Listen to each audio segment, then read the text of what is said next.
Hello and welcome to this Kali Fundamentals video. I'm very excited to work with you today. So if you're wondering, how do I get started with using Kali? I want to get it downloaded, get it working, but I want to do it securely. Great questions. So those are some of the objectives that we're going to be touching on here soon. How to safely download Kali and validate that it is in fact secure, some basic use of a hypervisor and how to find one and what that is, and knowing at a high level the differences between a full installation versus a live boot of Kali. So let's go ahead and jump into where we can get Kali from. So using your web browser, you can navigate to kali.org/downloads. Now there's a lot of different distributions, but we're going to focus on the 64-bit or 32-bit variants of that. We did a quick click over here to download the flavor of choice, and you'll notice that's happening, that there's a checksum over here to the right. So keep that in mind. We'll touch on that here in a moment, and I'll show you how that checksum can be valuable in ensuring that your tools are secure. So let's go ahead and talk at a high level about a hypervisor and what that is, and how that's going to help us to run Kali. So I did a quick search for one of my favorite hypervisors, VMware Workstation Player. So you can click on the downloads link over here, and this will bring you to a page that looks similar to this. At the time, VMware 15 Workstation Player was the current version. I went ahead and downloaded that for Windows.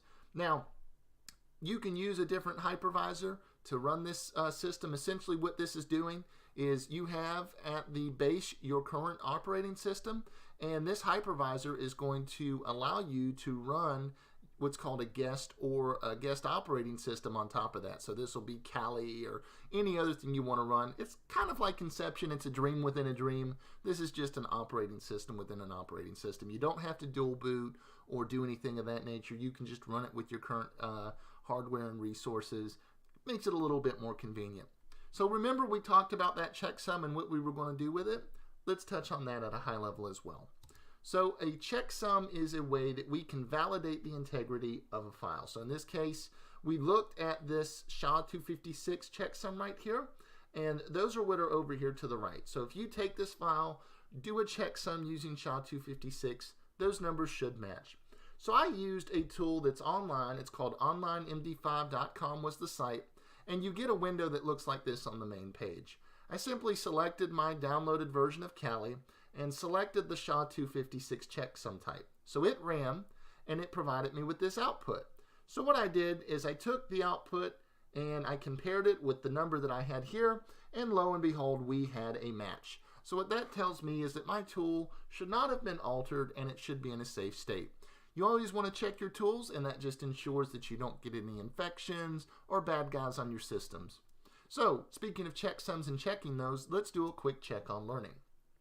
A tool that allows you to run a virtual machine is known as, so we use this word a couple times, hardware definitely not. So hardware allows you to run tools. Without hardware you really can't, but in this case we're talking about the specific tool, not hardware.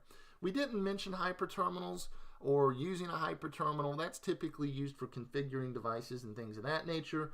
Not in this case is it allowing us to run virtual machines. So the likely choice here is a hypervisor. Remember, a hypervisor allows us to run an operating system within an operating system. So let's go ahead and prepare for takeoff. You should go ahead and install your hypervisor of choice. In this case, you're going to be looking at VMware Player and how we set Kali up from here. So once you get VMware Player installed or your hypervisor of choice, in my instance, I've already got several machines here, but you're going to go ahead and create a new virtual machine using the ISO that you've downloaded. So once you create a new virtual machine, it's going to give you this option and ask you to point to the file.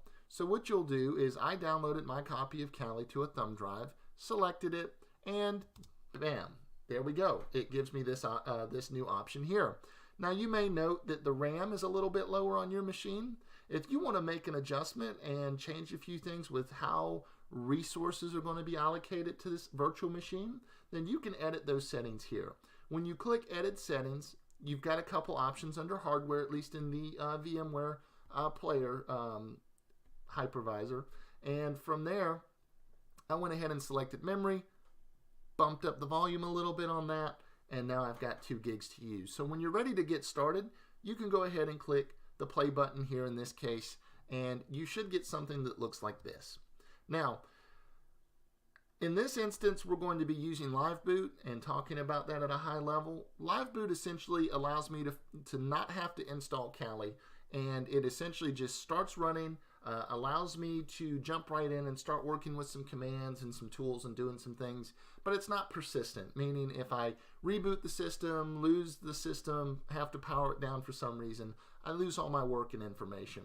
But for the sake of the lessons we'll be doing, Live Boot is going to be the quickest and easiest way to get started. If you want to do a full install, which is going to have persistence, it'll maintain information between reboots, it'll allow you to do some customization, things of that nature.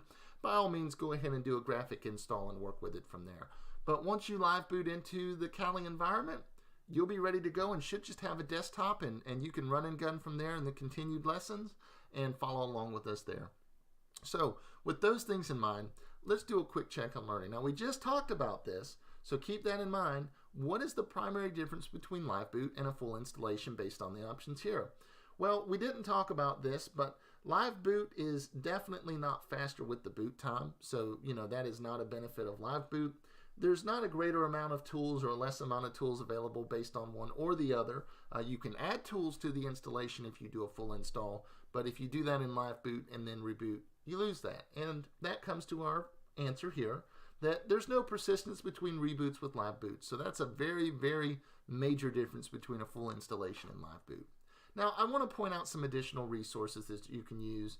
For those of you that have access to the labs and things of that nature, I used the Host Data Integrity Baselining Lab, and they have a copy of Kali Linux under the machines that you can use. If you're not looking to download a hypervisor and do an installation on your system, and you would just rather jump right in and be able to work with some commands and start navigating the environment, this is a good lab and a virtual machine to use. Do keep in mind, as we discussed previously, you may see some differences in some areas of this version versus the version you may see me using in our navigation videos and things of that nature. The commands should still be the same, and again, the team is always updating tools, updating what they use, so you may see some differences, but don't fret.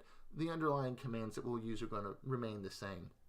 Now, in summary, we went over Kali and a hypervisor and gave you some tips and tricks on how to ensure that those things are secure and safe when you're using them. We did some high-level differences between Live Boot and a full installation, and I gave you a few additional resources that you could use instead of having to install everything and just jump right in and start working some commands. So I thank you for your time today, and I look forward to working with you again soon.